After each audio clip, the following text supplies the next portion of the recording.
役員が率先して、企業風土の 일본 언론계가 발칵 뒤집혔습니다. 20년 동안이나 한국 군사력은 별거 아니다. 숫자만 많은 허세다라며 조롱해온 일본 방위성 최고 출입기자의 충격 고백이 일본 전역을 뒤흔들었습니다. 방송공사에는 항해 전화가 빗발쳤고 온라인에는 그녀를 향해 매국노라는 댓글이 폭주했습니다. 긴급회의를 소집한 편성부 그리고 한 언론은 이렇게 보도했습니다. 에리카 미야모토 조국을 배신하다. 평생 한국을 혐오하는 일에 몸담았던 그녀가 한국에서 어떤 일을 겪었길래 갑자기 모든 것을 뒤엎은 것일까요?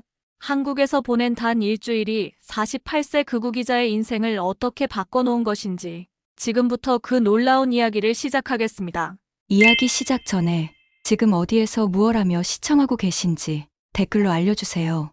저희 영상 제작에 참고하려고 합니다. 그럼 바로 시작하겠습니다. 저는 에리카 미야모토입니다. 일본 방송공사 소속 군사 전문 기자로 20년을 살아왔어요. 아프가니스탄 전쟁터에서 우크라이나 최전선에서 총성을 들으며 기사를 써왔죠. 그런 제가 이렇게 떨리는 목소리로 말씀드리는 이유가 있습니다. 2025년 3월 글로벌 파이어파워가 발표한 군사력 순위를 보는 순간 저는 분노했어요. 일본이 10위, 한국이 6위라니요. 생방송 중이었는데 저도 모르게 이런 말이 튀어나왔습니다. 실전 경험도 없는 군대가 우리보다 위에 있다고요? 스튜디오가 조용해졌어요. 카메라 뒤에서 PD가 당황한 표정을 짓고 있었죠. 하지만 저는 멈출 수 없었습니다. 한국군이 언제 진짜 전쟁을 해봤나요? 북한과 대치만 하고 있을 뿐이잖아요. 실전 없는 군대가 어떻게 우리보다 강할 수 있겠어요? 그날 밤 제 발언은 일본 전역으로 퍼져나갔습니다. 온라인 커뮤니티에서는 찬사가 쏟아졌어요. 에리카가 드디어 진실을 말했다. 한국의 허세를 정확히 꿰뚫어봤다. 군사기자협회 동료들도 제게 박수를 보냈어요. 하지만 그 순간 저는 25년 전 기억을 떠올렸습니다. 서울에서 교환학생으로 지낸 3달 동안의 일이었어요. 한국 학생들이 저를 가리키며 속삭이던 말들이 귓가에 맴돌았어요. 저의 일본애잖아. 패전국에서 온 거 아냐? 아버지가 그러는데 일본은 전쟁에서 진 나라래. 그때 느꼈던 수치심과 분노가 다시 밀려왔어요. 14살 소녀였던 제게는 너무나 큰 상처였거든요. 더 깊은 상처도 있었습니다. 제 외조부께서 한국전쟁 당시 서울에서 돌아가신 일이요. 해운업을 하시던 외조부는 비무장 민간인이었는데 전쟁의 혼란 중에 피살되셨어요. 당시 조선 해운업에 투자하고 계시던 평범한 사업가였을 뿐인데요. 고모는 어린 때부터 제게 그 이야기를 반복해서 들려주셨어요. 에리카야, 우리 할아버지는 한국 사람들에게 당한 거야. 절대 잊으면 안 된다. 한국인들을 믿으면 안 되는 거야. 그래서 저는 늘 한국이 싫었어요. 한국이 성공한다는 소식을 들을 때마다 속이 불편했습니다. 특히 군사력이나 기술력에 대한 이야기는 더욱 그랬어요. 우리보다 못한 놈들이 뭘 그렇게 잘났다고 하나. 회의실에서 동료들과 이야기할 때도 저는 항상 같은 말을 했습니다. 한국은 허세뿐이에요. 실제로는 미국 무기에 의존하고 있잖아요. 자위대야말로 진짜 정예 부대죠. 그런 제가 일본 군사 전문가들 사이에서 조롱의 아이콘이 된 건 당연했죠. 온라인에서는 에리카의 한국 때리기라는 별명까지 생겼어요. 저는 그게 자랑스러웠습니다. 마침내 누군가 진실을 말하고 있다고 생각했거든요. 하지만 지금 돌이켜보면 그 모든 증오가 사실은 두려움에서 나온 것이었어요. 한국이 정말 강해질까봐 무서웠던 거죠. 일본이 뒤처질까봐, 제가 믿어온 모든 것들이 틀렸을까봐 두려웠던 겁니다. 그날 밤 집에 돌아와서도 저는 분노를 가라앉히지 못했어요. 거울을 보며 중얼거렸습니다. 언젠가는 한국의 실체를 폭로하고 말겠어. 허상을 벗겨내서 모든 사람들에게 보여주겠어. 그때는 몰랐어요. 그 다짐이 제 인생을 완전히 바꿔놓을 거라는 걸요. 그리고 제가 얼마나 큰 착각 속에 살고 있었는지도요. 방송 이후 일주일 만에 기회가 왔어요. 방송공사 편성팀에서 저를 불렀습니다. 에리카 씨, 특별기획 리포트를 맡아주세요. 편성부장이 자신만만한 표정으로 말했어요. 시청자들 반응이 폭발적이에요. 에리카 씨의 한국 관련 발언 말이에요. 주제는 한국 무기 수출의 허상이었어요. 제가 평소 주장해온 내용을 직접 취재해서 방송하자는 거였죠. 저는 즉시 승낙했습니다. 한국에 직접 가서 취재하겠습니다. 그들의 무기가 정말 강한지 직접 확인해보죠. 허상이라면 반드시 증거를 찾아낼 거예요. 편성부장은 만족스러워했어요. 역시 에리카 씨답네요. 현장 취재야말로 당신의 강점이잖아요. 이번엔 정말 화제작이 될 것 같아요. 출국 전 기자 간담회에서 저는 이렇게 말했습니다. 실전 경험이 없는 무기가 어떻게 강할 수 있을까요? 한국 무기의 실체를 정확히 파악해 오겠습니다. 마케팅과 실제는 다르다는 걸 보여드리죠. 제 발언은 곧바로 한국 언론에도 보도됐어요. 일본 기자, 한국 무기 폄하 발언 논란이라는 제목으로요. 한국 네티즌들의 반발도 거셌죠. 오히려 저는 기뻤습니다. 화제가 되는 만큼 시청률도 높아질 테니까요. 방위성 자문관인 사카모토 선생님께서 따로 저를 부르셨어요. 에리카 군, 이번 취재는 매우 중요하네. 일본의 자존심이 걸린 문제야. 선생님은 차분한 목소리로 말씀하셨습니다. 한국이 최근 무기 수출에서 두각을 나타내고 있지만 그것은 마케팅의 힘일 뿐이야. 가격을 싸게 해서 파는 거지. 실제 성능은 우리가 더 잘 알고 있잖아. 우리 자위대야말로 진정한 정예 부대니까. 저는 고개를 끄덕였어요. 네, 선생님. 직접 가서 보고 제대로 써오겠습니다. 한국이 얼마나 과대포장하고 있는지 낱낱이 밝혀내겠어요. 그래, 그게 내 무기지. 현장에서 직접 보고 판단하는 거 말이야. 하지만 조심해야 해. 그들이 보여주고 싶어하는 것만 보여줄 테니까. 짐을 싸면서 저는 복수의 계획을 세웠어요. 한국의 방산업체들을 하나하나 취재하면서 허점을 찾아내겠다고 다짐했습니다. 특히 한국이 자랑하는 K9 자주포와 KF-21 전투기요. 이런 걸 직접 보면 허상이 드러날 거야. 겉은 그럴듯해도 속은 텅 비어 있을 테니까. 취재 일정을 정리하면서 저는 의기양양했어요. 에이덱스 방산 전시회부터 시작해서 현대로템, 한국항공우주산업까지 모든 걸 낱낱이 파헤쳐주마. 한국의 실체를 세상에 알려주겠어. 그런데 공항으로 가는 택시 안에서 이상한 기분이 들었어요. 25년 만에 다시 가는 한국이었거든요.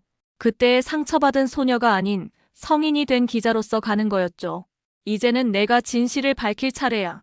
더 이상 당하고만 있지 않을 거야. 하지만 마음 한구석에서는 불안함도 느껴졌어요. 만약 정말로 한국 무기가 강하다면 어떻게 할 거냐는 의문이요. 아니야, 그럴 리 없어. 내가 너무 많이 생각하는 거야. 저는 머리를 저으며 그런 생각을 떨쳐냈습니다. 김포공항에 내린 순간 저는 다시 한번 다짐했어요. 반드시 한국의 허상을 폭로하고 돌아가겠다. 이번엔 확실한 증거를 가지고 말이야. 그때는 정말 몰랐습니다. 제가 얼마나 큰 착각을 하고 있었는지를요. 그리고 곧 제 모든 믿음이 산산조각 날 거라는 것도요. 서울에 도착한 다음 날 저는 에이덱스 방산 전시회장에 갔어요. 한국 최대 규모의 방위산업 전시회였죠. 드디어 한국 무기의 실체를 볼 수 있겠군. 전시장 입구부터 규모가 상당했어요. 수십 개국에서 온 관람객들로 북적거렸죠. 하지만 저는 여전히 확신했습니다. 겉만 번지르르 할 거야. 전시장에 들어서자마자 거대한 K9 자주포가 보였어요. 한국이 자랑하는 수출 효자 상품이죠. 겉모습은 그럴듯하네. 하지만 성능은 어떨까? 한국 담당자가 다가와서 설명을 시작했어요. 저희 K9 자주포는 현재 전 세계에서 가장 많이 팔리는 자주포예요.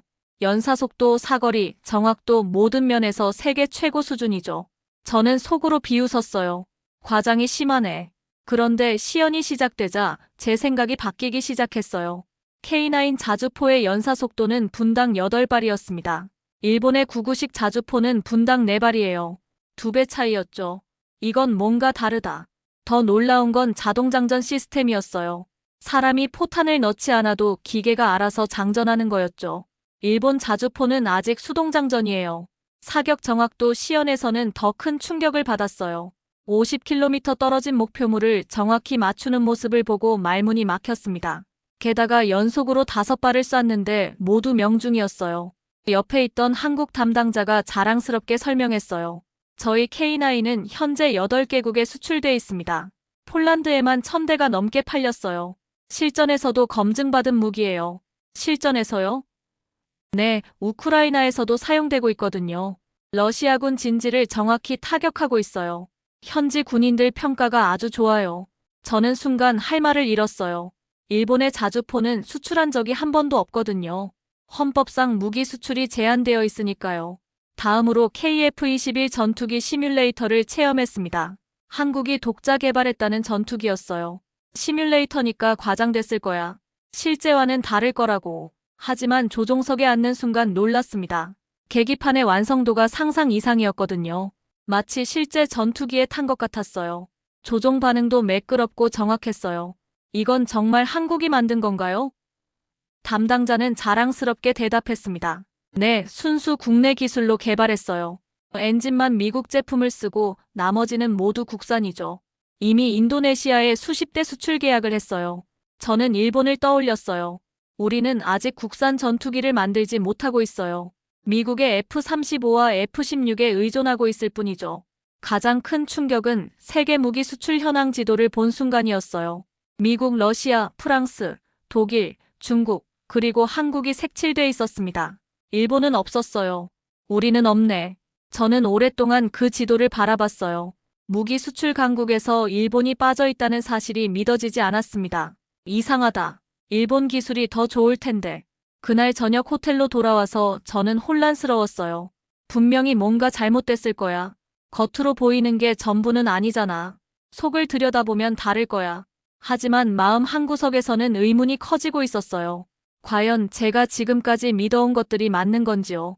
그때 처음으로 이런 생각이 들었습니다. 혹시 내가 틀렸을까? 한국이 정말 이렇게 발전한 걸까? 하지만 저는 곧 그런 생각을 떨쳐냈어요. 아니야, 아직 시작일 뿐이야. 내일 더 자세히 봐야겠어. 분명히 허점이 있을 거야. 그날 밤 저는 잠을 제대로 이루지 못했습니다. 왜냐하면 처음으로 제 확신에 균열이 생겼거든요. 20년 동안 믿어온 것들이 흔들리기 시작했어요. 다음 날 현대로템 공장을 방문했어요. 한국의 주력 전차인 K2 흑표를 직접 보기 위해서였죠. 이번에는 확실히 허점을 찾아내겠어. 공장에 들어서자마자 거대한 생산 라인이 펼쳐졌어요. 수십 대의 전차가 동시에 조립되고 있었죠. 규모 자체가 압도적이었어요. 저희는 현재 폴란드에 1000대, 호주에 300대를 수출하고 있어요. 안내원이 자랑스럽게 설명했어요. 전 세계에서 가장 많이 팔리는 주력 전차예요. 하지만 K2 전차의 자동 사격 시연을 보는 순간 저는 또다시 말을 잃었어요.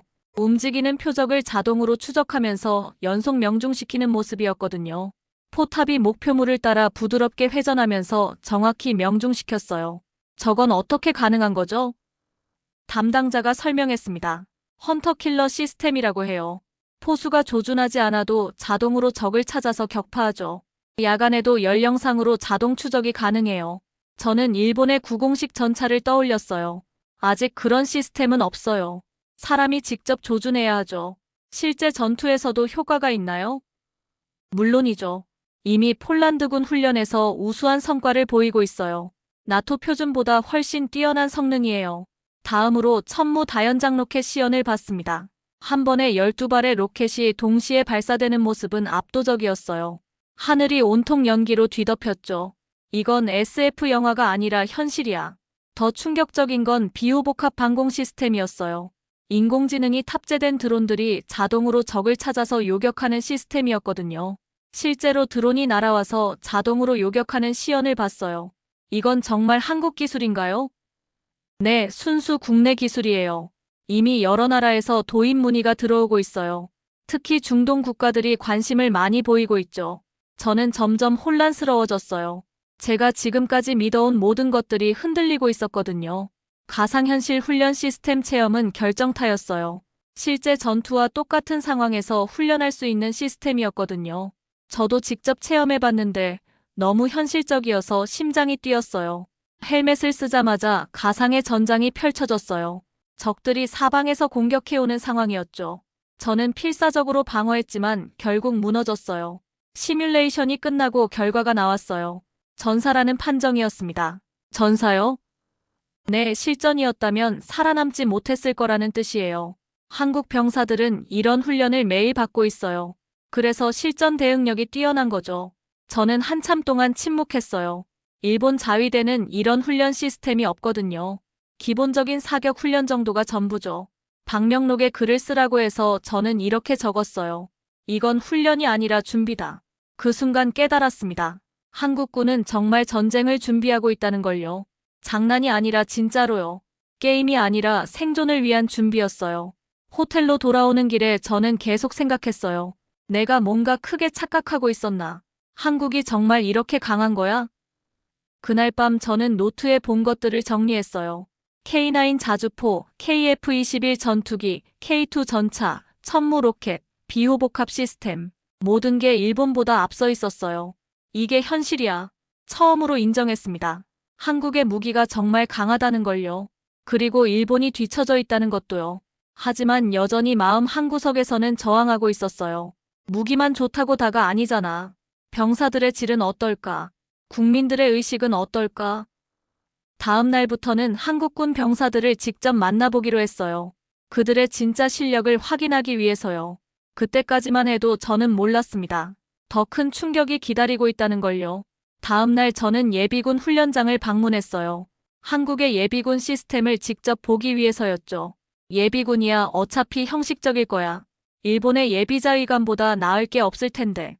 하지만 예비군 앱 시연을 보는 순간 놀랐어요. 모든 예비군이 스마트폰으로 실시간 훈련을 받고 있었거든요. 앱에는 사격 훈련, 전술 교육, 응급처치까지 모든 게 들어있었어요. 이건 뭔가 다르다. 담당자가 설명했습니다. 한국의 예비군은 300만 명이에요. 모두 언제든 전투에 투입될 수 있도록 준비돼 있죠. 매년 정기 훈련도 받고 비상시에는 즉시 소집돼요. 저는 일본의 예비자위관을 떠올렸어요. 숫자도 적고 훈련도 형식적이죠. 민방위 훈련 체계 설명을 듣고는 더욱 경악했어요. 전 국민이 체계적으로 전시 대비 훈련을 받고 있다는 거였거든요. 사무직 직장인도 학생도 주부도 모두 참여하고 있었어요. 이건 완전히 다른 나라네. 김상훈 예비군 중대장과의 인터뷰는 결정적이었어요. 특전사 출신인 그는 현재 회사원이지만 여전히 군인의 마음가짐을 유지하고 있었어요. 중대장님, 예비군 훈련이 실제로 도움이 되나요? 당연하죠. 저희는 시민을 군인처럼 훈련시키는 게 아니에요. 군인의 정신을 시민 안에 심는 거죠. 무슨 차이가 있나요? 군인은 명령에 따라 움직이지만 저희는 스스로 판단해서 행동해요. 더 위험한 상대죠. 적이 우리 집, 우리 가족을 노린다면 누구보다 치열하게 싸울 거예요. 그의 말에서 저는 소름이 돋았어요. 일본에는 이런 시스템이 없거든요. 평화헌법 때문에 군사훈련 자체가 제한적이에요. 실제로 북한과 대치 상황에서 효과가 있나요? 물론이죠. 북한도 우리 예비군을 무시하지 못해요. 300만 명이 모두 무장하면 정규군보다 위험하거든요. 가장 충격적인 건 초등학교 대피 훈련을 본 순간이었어요. 어린아이들까지도 침착하게 대피하는 모습을 보고 눈물이 났어요. 선생님의 지시에 따라 질서정연하게 움직이는 아이들. 울거나 소란 피우는 아이는 한 명도 없었어요. 아이들도 이런 훈련을 정기적으로 받나요? 네, 어릴 때부터 자연스럽게 몸에 배도록 해요. 그래야 진짜 위험할 때 살아남거든요. 평화는 준비된 자만이 누릴 수 있어요. 저는 일본을 떠올렸어요. 우리 아이들은 이런 훈련을 받지 않아요. 지진 대피 훈련 정도가 전부죠. 전쟁에 대한 준비는 전혀 없어요. 김상훈 중대장이 계속 말했습니다. 한국은 아직 전쟁이 끝나지 않은 나라예요. 휴전일 뿐이지 평화협정을 맺은 게 아니거든요. 그래서 모든 국민이 전사의 마음을 가지고 살아가죠. 전사의 마음이요? 평화를 지키기 위해 항상 준비하는 마음이에요. 평화는 저절로 오는 게 아니거든요. 강한 자만이 평화를 지킬 수 있어요. 그 순간 저는 깨달았어요. 한국 사람들이 무기를 만드는 이유를 말이에요. 싸우기 위해서가 아니라 평화를 지키기 위해서였거든요. 침략을 위한 게 아니라 방어를 위한 거였어요. 그들은 싸움이 아닌 평화를 준비하고 있었구나. 훈련장을 떠나면서 저는 계속 생각했어요. 일본은 평화헌법이 있어서 전쟁을 할 수 없어요. 하지만 평화를 지킬 준비는 제대로 하고 있는 걸까요? 적이 쳐들어와도 막을 수 있을까요? 그날 밤 호텔에서 저는 처음으로 울었어요. 제가 얼마나 한국을 잘못 이해하고 있었는지 깨달았거든요. 한국은 호전적인 나라가 아니었어요. 평화를 간절히 원하면서도 그 평화를 지킬 힘을 기르는 나라였어요. 진정한 평화주의자들이었던 거죠. 내가 완전히 틀렸구나. 그때까지만 해도 저는 이게 시작일 뿐이라는 걸 몰랐어요. 더 큰 깨달음이 기다리고 있다는 걸요. 호텔방에서 저는 지금까지 본 것들을 정리했어요. 일본과 한국의 비교표를 만들어 봤는데 결과는 충격적이었어요. 무기 개발 일본은 대부분 외주, 한국은 국산화 수출 실적. 일본은 거의 없음, 한국은 세계 8위 훈련 시스템 일본은 기본적, 한국은 실전형 국민의식 일본은 평화 의존, 한국은 평화 준비. 이게 현실이구나. 가장 충격적인 건 기술 자립도였어요. 일본은 핵심 부품을 대부분 미국에서 수입하는데 한국은 거의 모든 걸 자체 생산하고 있었어요. 심지어 반도체까지 자체 개발해서 무기에 탑재하고 있었죠. 저는 떨리는 손으로 고모에게 전화했어요. 25년 만에 다시 온 한국에서 본 것들을 말씀드리고 싶었거든요. 고모, 저예요. 에리카야, 취재는 잘 되고 있니? 한국 놈들의 허세를 제대로 까발리고 있겠지? 그게 고모, 이건 제가 생각했던 것과 달라요. 한국이 정말 대단해요. 전화기 너머로 긴 침묵이 흘렀어요. 뭐라고? 너 혹시 정신이 나간 거 아니야? 한국의 무기 기술이 일본보다 앞서 있어요. 그리고 국민들의 의식도 완전히 달라요. 모든 사람이 나라를 지킬 준비가 돼 있어요. 에리카, 너 정신 차려. 한국에 속은 거야. 그들이 보여주고 싶어 하는 것만 본 거라고. 아니에요, 고모. 제가 직접 보고 확인했어요. 이건 속임수가 아니라 진실이에요. 우리가 틀렸던 거예요. 고모는 화를 내셨어요. 네가 혹시 한국에 매수된 거 아니야? 우리 할아버지가 어떻게 돌아가셨는지 잊었나? 한국인들에게 당한 거잖아. 고모, 그건 70년 전 일이에요. 전쟁의 혼란 속에서 일어난 불행한 사고였어요. 지금의 한국은 완전히 달라요. 달라지긴 뭐가 달라져. 한국인은 한국인이야. 믿으면 안 되는 거야. 전화를 끊고 나서 저는 한참 동안 멍하니 앉아 있었어요. 가족과 진실 사이에서 갈등하고 있었거든요. 평생 믿어온 것과 제가 직접 본 현실 사이의 괴리가 너무 컸어요. 그때 노트북을 열어서 기사 제목을 바꿨어요. 원래는 허상의 군사력이었는데 실전 없는 강국의 착각으로 바꿨어요. 내가 착각하고 있었구나. 실전 없는 건 한국이 아니라 일본이었어. 그 순간 저는 무너졌어요. 지금까지 제가 믿어온 모든 것들이 잘못됐다는 걸 인정해야 했거든요. 한국에 대한 증오도, 일본의 우월감도 모든 게 착각이었어요. 제가 스스로를 속이고 있었던 거였죠.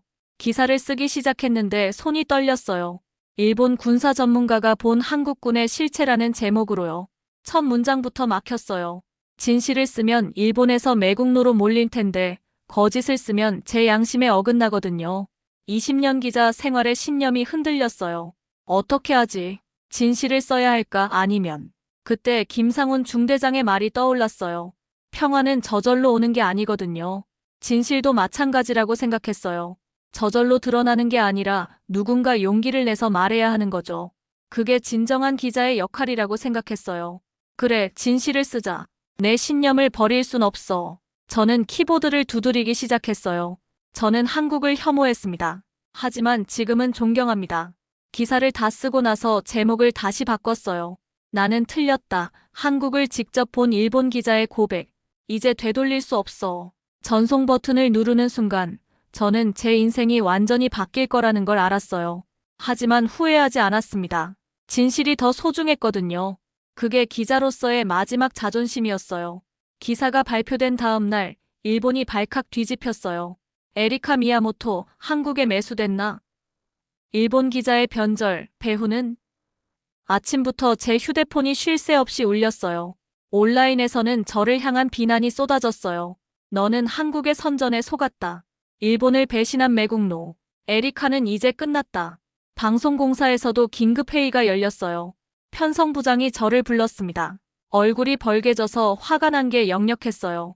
에리카 씨, 이게 무슨 일이에요? 계획과 완전히 다르잖아요. 죄송합니다. 하지만 제가 본 것을 정직하게 썼을 뿐이에요. 정직하게라니요. 당신은 한국의 허상을 폭로하러 간 거잖아요. 그런데 왜 한국을 찬양하는 기사를 썼어요? 허상이 아니었어요. 진짜였어요. 제가 틀렸던 거예요. 편성부장은 머리를 감쌌어요. 시청률이고 뭐고 다 망쳤어요. 스폰서들이 난리예요. 군사기자협회에서는 더 심했어요. 제명을 논의한다는 소식까지 들렸거든요. 동료들은 저를 외면했어요. 사카모토 선생님께서 저를 따로 부르셨어요. 평소와 달리 차가운 표정이셨어요.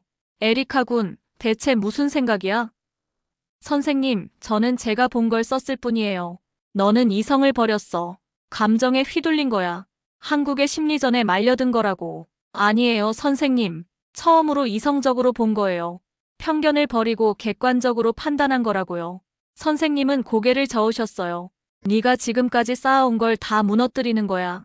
20년 경력이 하루아침에 끝나는 거라고. 무너뜨릴 가치가 있다면 무너뜨리는 게 맞죠. 진실이 더 소중해요. 그날 저녁 집 앞에는 항의하는 사람들이 모였어요. 에리카를 내놔라.